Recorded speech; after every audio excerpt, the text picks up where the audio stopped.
The Nightingale by Hans Christian Andersen. In China, as you know, the emperor is a Chinaman, and all of the people around him are Chinamen too. It is many years since the story I'm going to tell you happened, but that is all the more reason for telling it, to avoid it being forgotten. The emperor's palace was the most beautiful thing in the world. It was made entirely of the finest porcelain, very costly, but at the same time so fragile that it could only be touched with the very greatest care. There were the most extraordinary flowers to be seen in the garden. The most beautiful ones had little silver bells tied to them, which tinkled all the time, so that nobody could pass the flowers without looking at them. Every little detail in the garden had been most carefully thought out, and it was so big that even the gardener himself did not know where it ended. If you went on walking, you came to a beautiful woods with high trees and deep lakes. The wood went all the way to the sea, which was deep and blue, deep enough for large ships to sail up right under the branches of the trees. Among these trees lived a nightingale which sang so wonderfully that even the poor fisherman, who had plenty of other things to do, lay still to listen to it when he was out at night drawing in his fishing nets. "Heavens, how beautiful it is," he said. But then he had to go back to work and forgot about it. The next night when he heard it again, he would again exclaim, "Heavens, how beautiful it is." Travelers came to the emperor's city from every country in the world. They admired everything very much, especially the palace and the gardens. But when they heard the nightingale, they all said, "This is better than anything." When they got home, they told everyone about it, and writers wrote many books about the town, the palace, and the garden. But nobody forgot the nightingale. It was always said that it was the most precious thing of all. Poets wrote the most beautiful poems, all about the nightingale in the woods by the deep blue sea. These books went all over the world, and after a while, some of them reached the emperor. He sat in his golden chair, reading and nodding his head, well pleased to hear such beautiful descriptions of the town, the palace, and the garden. "But the nightingale is the best of all," he read. "The nightingale? Why, I know nothing about it. Is there such a bird in my kingdom, and in my own garden, in fact? I have never heard of it. Imagine my having to discover this from a book." Then he called his butler, who acted very grand. "There is said to be a very wonderful bird called the nightingale here," said the emperor. "They say it is better than anything else in all my great kingdom. Why have I never been told anything about it?" "I have never heard it mentioned," said the butler. "It has never been introduced in the palace." "I wish it to appear here this evening to sing to me," said the emperor. "The whole world knows what I own, and I know nothing about it." "I have never heard it mentioned before," said the butler. "I will look for it, and I will find it." But where was it to be found? The butler ran upstairs and downstairs, and in and out of all the rooms and corridors. No one of those he met had ever heard anything about the nightingale. So the butler ran back to the emperor and said that it must not be a true story, made up by writers of the books. "Your Majesty must not believe everything that is written. Books are often not true." "But the book in which I read it is sent to me by the powerful Emperor of Japan, so it must be true. I will hear this nightingale. I insist it be brought here tonight. I will make sure it is well taken care of. If, however, it is not brought here, I will have to punish everyone after supper." "As you please," said the gentleman-in-waiting, and away he ran again, up and down the stairs, in and out of all of the rooms and corridors. Half the court ran with him, for they none of them wished to be punished. There were many questions about this Nightingale, which was known to all of the outside world, but to no one at court. At last they found a poor little maid in the kitchen. She said, "Oh, heavens, the Nightingale? I know it very well." "Yes, indeed, it can sing. Every evening I am allowed to take leftover meat to my poor sick mother who lives down by the shore. On my way back, when I am tired, I rest a while in the wood, and then I hear the Nightingale. Its song brings the tears to my eyes. I feel as if my mother were kissing me." "Little kitchen maid," said the gentleman-in-waiting, "I will make sure you get a good job in the kitchen if you will take us to the Nightingale. It is commanded to appear at court tonight." Then they all went into the wood where the Nightingale usually sang. Half the court was there. As they were going along at their best pace, a cow began to moo. "Oh," said a young assistant, "there we have it.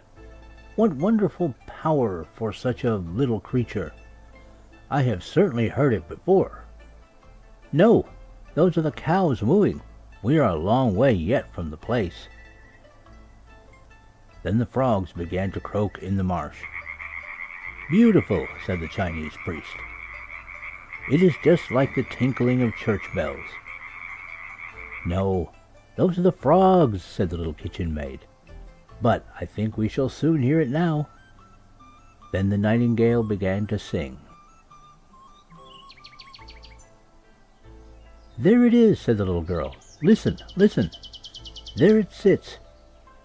And she pointed to a little gray bird up among the branches. "Is it possible?" said the gentleman-in-waiting. "I should never have thought it was like that. How ordinary it looks. Seeing so many important people must have frightened all its colors away." "Little Nightingale," called the kitchen maid quite loud, "our emperor wishes you to sing to him." "With the greatest of pleasure," said the Nightingale, singing away in the most delightful fashion. "It is just like crystal bells," said the gentleman-in-waiting. "Look at its little throat, how active it is. It is extraordinary that we have never heard it before. I am sure it will be a great success at court." "Shall I sing again to the emperor?" said the Nightingale, who thought he was present. "My precious little Nightingale," said the gentleman-in-waiting, "I have the honor to request your attendance at a court performance tonight, where you will charm His Majesty the Emperor with your wonderful singing." "It sounds best among the trees," said the Nightingale, but it went with them willingly when it heard that the emperor wished it. The palace had been decorated for the occasion. The walls and floors, which were all of china, shone by the light of many thousand golden lamps. The most beautiful flowers were arranged in the corridors. In the middle of the large reception room, where the emperor sat, a golden rod had been fixed, on which the Nightingale was to perch. The whole court was assembled, and the little kitchen maid had been permitted to stand behind the door, as she now had been made a cook. They were all dressed in their best clothes. Everybody's eyes were turned towards the little gray bird, at which the emperor was nodding. The Nightingale sang delightfully, and the tears came into the emperor's eyes and rolled down his cheeks. And then the Nightingale sang more beautifully than ever. Its notes touched all the hearts. The emperor was charmed, and said the Nightingale should have his gold slipper to wear round its neck. But the Nightingale declined with thanks, saying it was already happy enough. "I have seen tears in the eyes of the emperor. That is my richest reward." The tears of an emperor have a wonderful power, and then it again burst into its sweet heavenly song. "That is the most delightful thing I have ever seen," said the ladies. And they took some water into their mouths to try and make the same gurgling noises as the bird when anyone spoke to them. Even the handymen and the maids announced that they liked it, and they are hard to please. Yes, indeed, the nightingale had made a sensation. It was to stay at court now, and to have its own cage, and was free to walk out twice a day and once at night. It always had 12 footmen, with each one holding a ribbon which was tied around its leg. It wasn't much fun for the nightingale. The whole town talked about the marvelous bird, and if two people met, one said to the other, "Night," and the other answered, "Gale," and then they sighed, perfectly understanding each other. 11 cheesemakers' children were called after it, but none of them could sing. One day a large parcel came for the emperor. Outside was written the word Nightingale. "Here we have another new book about this celebrated bird," said the emperor. But it was not a book. It was a little work of art in a box. A toy clockwork nightingale, exactly like the living one, but it was studded all over with diamonds, rubies, and sapphires. When the bird was wound up, it could sing one of the songs the real one sang. And it wagged its tail, which glittered with silver and gold. A ribbon was tied around its neck, on which was written, "The Emperor of Japan's nightingale is very poor compared to the Emperor of China's." Everybody said, "Oh, how beautiful now! They must sing together. What a duet that will be." Then they had to sing together. But they did not get on very well, for the real nightingale sang in its own way, and the clockwork one could only sing waltzes. "There is no fault in that," said the music master. "It is perfectly in time and correct in every way." Then the artificial bird had to sing alone. It was just as great a success as the real one. And then it was so much prettier to look at. It glittered like beautiful jewelry. It sang the same tune 33 times over, and yet it was not tired. People would willingly have heard it from the beginning again, but the emperor said that the real one must have a turn now. But where was it? No one had noticed that it had flown out of the open window, back to its own green woods. "But what is the meaning of this?" said the emperor. All the king's people were angry with it, and said it was a most ungrateful bird. "We have got the best bird, though," said they, and then the toy bird had to sing again. And this was the 34th time they had heard the same tune, but they did not know it thoroughly even yet, because it was so difficult. The music master praised the bird a lot, and insisted that it was much better than the real nightingale, not only because of all of the diamonds, but the inside of it too. Because you see, my ladies and gentlemen, and the emperor before all, in the real nightingale, you never know what you will hear. But in the artificial one, everything is decided beforehand. You can open it and show how cleverly it is built to plant the waltzes, how they go, and how one note follows another. "I agree," they all said, and it was agreed by the emperor that the music master was to show the bird to the public next Sunday, and hear it sing. So the people heard it, and were delighted.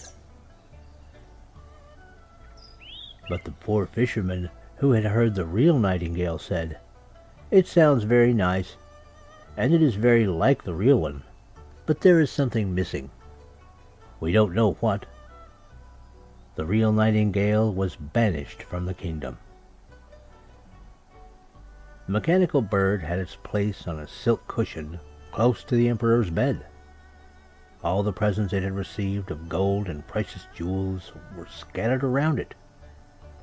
It was given the title of Chief Imperial Singer in the Bedroom, and on the left side of the bed, for the emperor thought that side was the most important one, on the same side as his heart, the music master wrote 25 books about the artificial bird.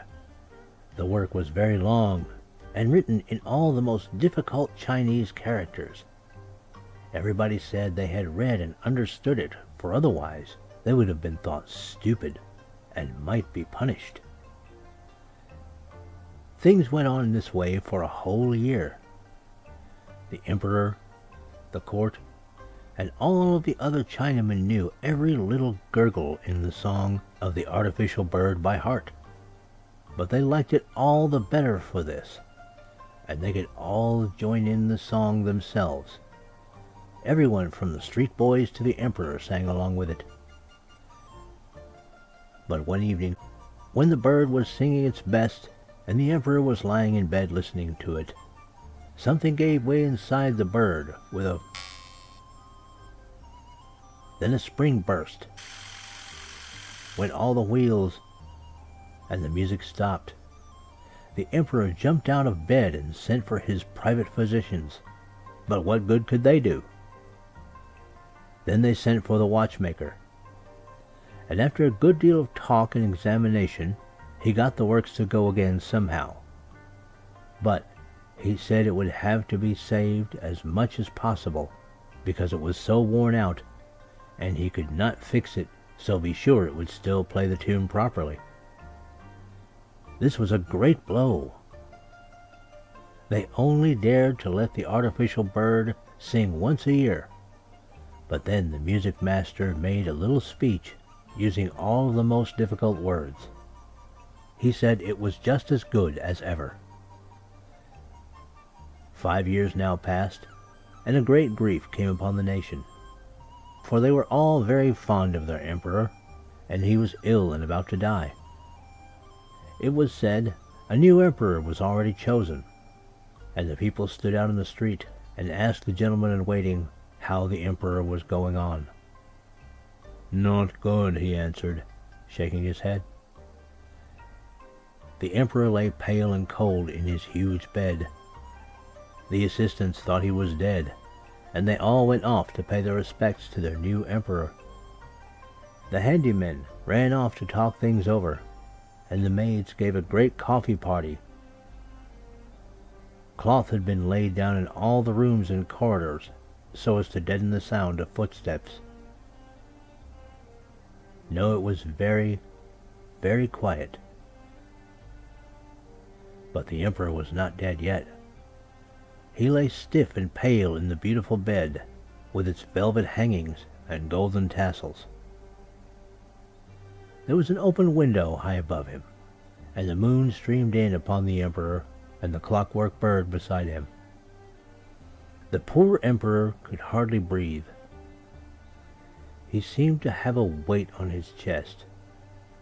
He opened his eyes, and then he saw that it was Death sitting on his chest, wearing the emperor's golden crown. In his hand he held the emperor's golden sword. Round about him, from around the room, looked many strange faces. Some of the faces looked disgusting and horrible.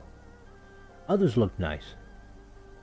The faces were all the emperor's good and bad deeds, which now looked him when Death was sitting on him. "Do you remember that?" whispered one after the other. "Do you remember this?" And they told him so many things that the sweat poured down his face. "I never knew that," said the emperor. "Music! Music! Sound the great Chinese drums," he cried, "that I may not hear what they are saying." But they went on, and Death sat nodding his head, just like a Chinaman, at everything that was said. "Music! Music!" shrieked the emperor. "You precious little golden bird, sing! Sing! I have loaded you with precious stones, and even hung my own golden slipper around your neck. Sing, I tell you, sing!" But the bird stood silent. There was nobody to wind it up, so of course it could not go. Death continued to look at him with the empty sockets of his eyes, and all was silent, so terribly silent. Suddenly, close to the window, there was a burst of lovely song. It was the living nightingale, perched on a branch outside. It had heard of the emperor's need, and had come to bring comfort and hope to him. As it sang, the faces round became fainter and fainter, and the blood started to move again through his body. Even Death himself listened to the song and said, "Go on, little nightingale, go on. If you give me the golden sword, yes, if you give me the emperor's crown." And Death gave back each of these treasures for a song, and the nightingale went on singing. It sang about the quiet churchyard when the roses bloom, where there is a beautiful fragrance of flowers. This song brought to Death a longing for his own garden, and, like a cold gray mist, he passed out of the window. "Thanks, thanks," said the emperor, "you heavenly little bird. I know you. I banished you from my kingdom, and yet you have charmed the evil things away from my bed by your song, and even death away from my heart. How can I ever repay you?" "You have rewarded me," said the nightingale. "I brought the tears to your eyes the very first time I ever sang to you, and I shall never forget it. It made me so happy. But sleep now, and wake up fresh and strong. I will sing to you." Then it sang again, and the emperor fell into a sweet, refreshing sleep. The sun shone in his window when he woke refreshed and well. None of his attendants had yet come back to him, for they thought he was dead. But the nightingale still sat there, singing. "You must always stay with me," said the emperor. "You only have to sing when you like, and I will break the artificial bird into 1,000 pieces." "Don't do that," said the nightingale. "It did all the good it could. Keep it as you have always done. I can't build my nest and live in this palace, but let me come whenever I like. Then I will sit on the branch in the evening and sing to you. I will sing to cheer you and to make you thoughtful too. I will sing to you of the happy ones and of those that suffer too. I will sing about the good and the evil which are kept hidden from you. The little singing bird flies far and wide, to the poor fisherman and the peasant's home, to your people who are far from you and your court.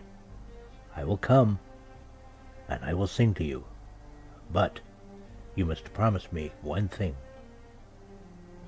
"Everything," said the emperor, who stood there in his imperial robes, which he had just put on, and he held the sword that was heavy with gold upon his heart. "One thing I ask you. Tell no one that you have a little bird who tells you everything. It will be better so." Then the nightingale flew away. The attendants came in to see after their dead emperor, and there he stood, saying, "Good morning." And for many years afterwards, the emperor ruled wisely and kindly, and with great happiness. Nobody ever found out that the nightingale was singing to him and telling him about what was happening all around.